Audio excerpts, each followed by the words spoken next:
শিক্ষার্থীদের উপাচার্য রাজাকার বলায় বিক্ষোভ করছেন বরিশাল বিশ্ববিদ্যালয়ের ছাত্রছাত্রীরা। 5 দফা দাবিতে ক্লাস পরীক্ষা বর্জন করেছেন তারা জানান, স্বাধীনতা দিবসে বিশ্ববিদ্যালয়ে বৈকালীন চা চক্র ও সাংস্কৃতিক অনুষ্ঠানের আয়োজন করা হয়।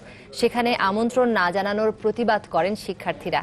তাদের দাবি, এতে ক্ষিপ্ত হয়ে রাজাকারের বাচ্চা বলে গালি দেন উপাচার্য। এমন কটূক্তি সবার সামনে প্রত্যাহার সহ 5 দফা দাবি জানান তারা। দাবি পূরণ না হওয়া পর্যন্ত আন্দোলন চালিয়ে যাওয়ার ঘোষণা দিয়েছেন শিক্ষার্থীরা। তবে ভিসির দাবি, স্বাধীনতা দিবসের অনুষ্ঠান বানচালের পরিকল্পনাকারীদের প্রতি ওই মন্তব্য করেন তিনি। স্বাধীনতা দিবসে 26শে মার্চ কর্মসূচি শিক্ষার্থীদের ছাড়াই পালন করার জন্য শিক্ষার্থীরা প্রতিবাদ করেছিল এবং আন্দোলন করেছিল ক্লাস পরীক্ষা বর্জন করে।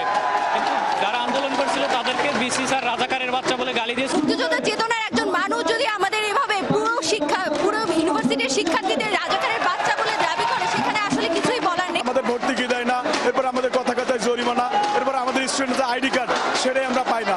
শিক্ষার্থীদের প্রতি নাই, যারা আমাদের স্বাধীনতা দিবসের অনুষ্ঠানকে বন্ধ করার জন্য প্রয়াস নিয়েছে, বন্ধ করেছে, তাদেরকে প্রতি সাধারণ শিক্ষার্থীদের প্রতি